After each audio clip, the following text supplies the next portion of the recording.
eu son Alba Pego e bueno, viña aquí con Martín Sampedro a falar un pouquiño e a experimentar un pouco co proxecto Chumba.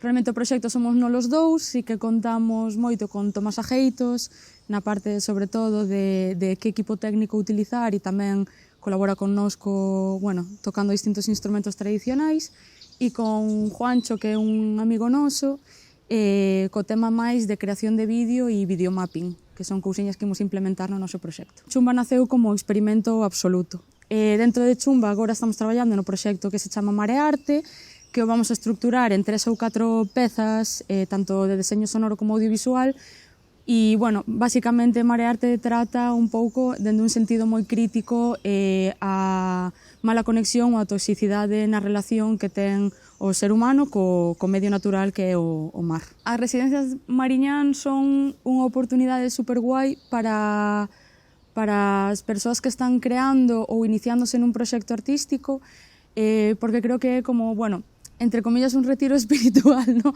Pero sí que é un retiro para a creación e creo que, é idílico pensar que podes estar durante 6 días exclusivamente centrada nun proxecto no que tes moitísimas ganas de facer e o que, ao final, coas cousas cotidianas, do día a día, é imposible que te poñas ao 100%. E tamén, que non tes a presión, o mellor, como noutras, de ter que levar a cabo unha creación sí ou sí, ter que facer unha presentación sí ou sí ao final do teu proxecto, sino que se centra moito na propia creación. Entón, eso, por unha parte, pareceme un punto forte, e tamén poder ter a oportunidade de traer a profesionais para falar do teu proxecto, que te asesoren, que te guíen un pouquiño e ter formacións específicas de cousas que o mellor ti notas que tes ou necesidade de ter esa formación, ou que incluso, Aitana neste caso, ve que o mellor o teu proxecto debería encauzarse de alguna forma e ela te asesora en que formacións realmente necesitas.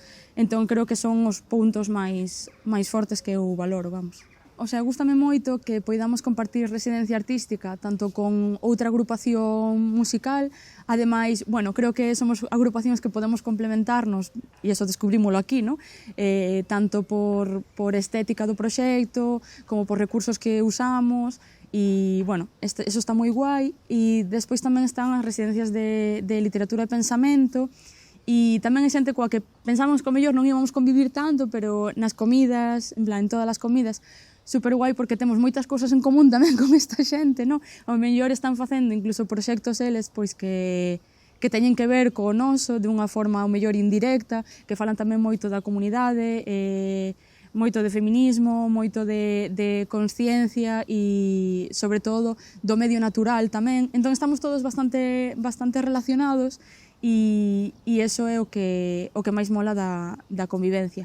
Despois, o Pazo é increíble, eu nunca estivera nesta zona, eu son de Ribeira, e, pareceume super chulo, todo o paseo, todos os xardíns que hai por aquí. De feito, nós facemos moita captación de sons ambiente, entón, claro, é un contexto totalmente diferente ao que temos en Ribeira.